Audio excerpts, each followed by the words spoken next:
Well, hello everybody, long time no see. My dog down there says hi. I thought I'd just do a quick tour of the farm before the polytunnel covers go back on, strawberries arrive, weed suppressant with the holes in it goes down, as in I've taken off the other weed suppressant that doesn't have holes in it. You can see that I even with my handicap, I've managed to this winter get a load of manure up here and get it covered. It's looking pretty much weed free, which I'm quite happy with. A few bits want doing, I know, but it's been a bit of a difficult year. I haven't done a single day's work for 14 months paid, so it's all been about surviving on what I've got, which has been about 40 euros a month, to be honest, to eat. But we're all right. Still got a few things on the farm to eat, like that beautiful kale, and where that fork is there's a couple of carrots. And anyway, so this soil is terrible all the way along, so I'm not prioritizing this. This is just where I'm going to build up layers of manure and get some life back in the soil. And then similarly down there, if you can see, have I got shit on the lens? Most probably. So I've got to liberate them polytunnels, and then they will go next to there all the way along to here, and in between I'll buy more plastic to go over the top. Rather than buying 600 Mara de Bois strawberries, I can only afford 200 because times are hard. But I've calculated that I've got more than enough space to plant all of the strawberries in all of the polytunnels pretty much, apart from those two, which are mostly tomatoes and chilies, and that one is loofah. But for those 4 up there, and then this 3 down here, that will be more than enough with double spacing this time. You can see that I'm starting to run the fencing for the peas. This is going to be a permanent installation. I'm tired of taking it down and putting it up, taking it down, putting it up. So I'm doing a good job. You'll see now I've started to use the bash, the weed suppressant, as a walkway, so I don't have to keep moving this stuff all over the farm. Just folded it, pinned it down, and then come the end of next year, actually thinking about it, that's going to be very difficult to do if there's a load of bloody fencing on there. We'll see. Maybe it won't be a permanent structure for the peas. It's probably not good to grow peas in the same place all the time. So yeah, more muck. I've still got rabbits. I've lost a total of 40 babies. We're not sure why, but I'm not the only one suffering that.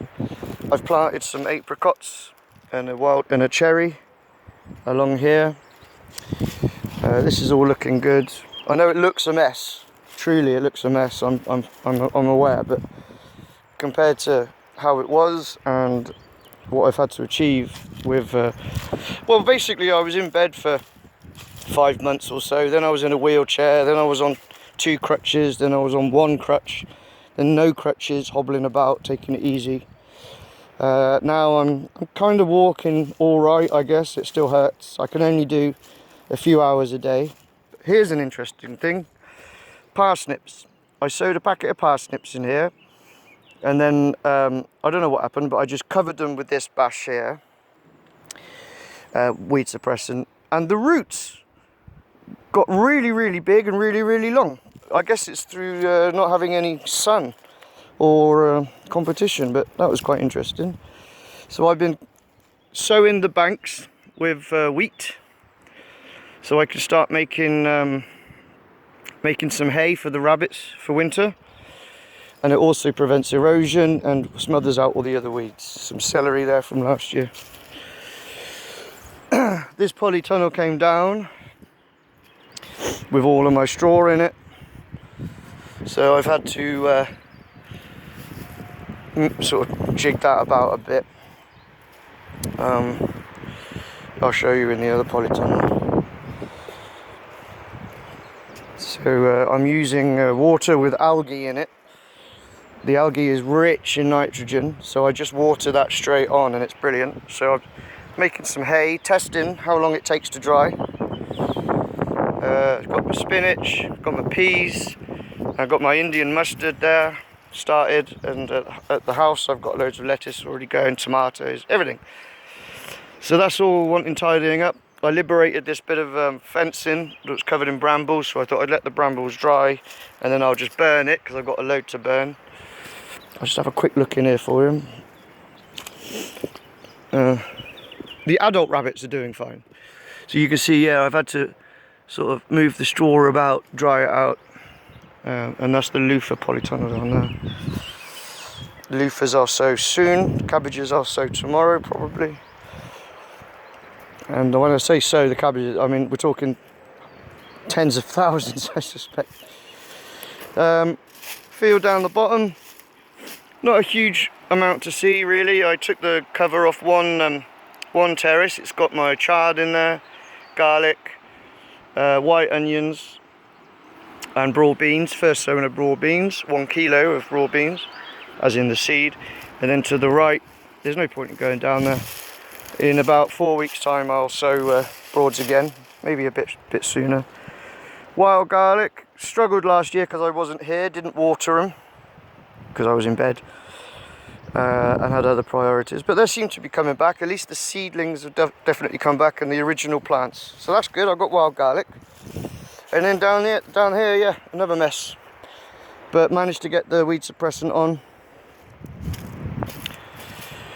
So we'll be tackling that when there's some nearing to go in. But right now it's not about that. It's about my dog. Say hello. It's about my dog and getting everything ready for the strawberries, like I say, which I'll buy on the 7th or 8th. I lost 1,800 strawberry plants after my accident.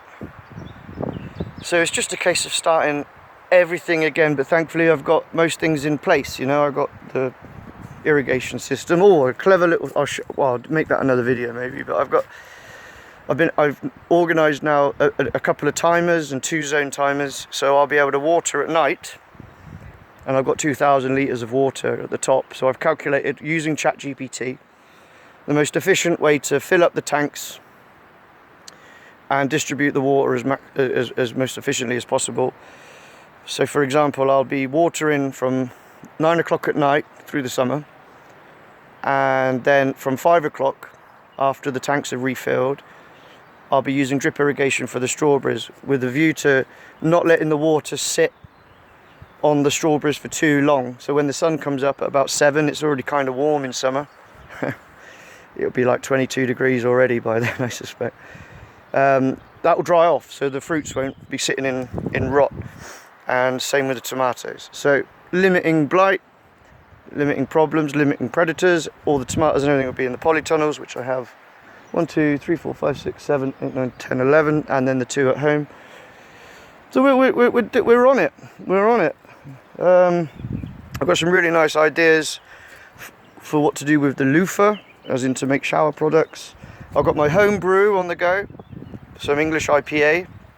Still very gratifying to hear it going glug glug glug in the living room all day. And it's like €1 a litre rather than €2.50 for a third of a litre. It's just more cost effective. Not saying I need to drink every day, but at least it gives me the option to save a bit of money and just have another little project basically. But yeah, it's good. It's all good. Raspberry canes are all done up there. A lot of strimming to do, but I can't really do strimming at the minute. My foot's still too weak. I can do a little bit, but the whole tidying up of the entire farm is not something I'm going to be able to achieve right now. So it's just a matter of just dealing with a handicap and pain, and not having to take painkillers for it, just getting on. Because my liver's probably not great after how I treated it before I came to France. We made some significant progress there, but like things like that I want to trim up and get tidy. The exterior's tidy. There's a big old rose up there, a dog rose that wants coming up, and then yeah, I'll have a fire. Tidy that up. So we're doing all right. we're doing all right. Will seems to be going to shit, but I'm all right. Anyway, lots of love, everybody. Take care. Thanks for watching.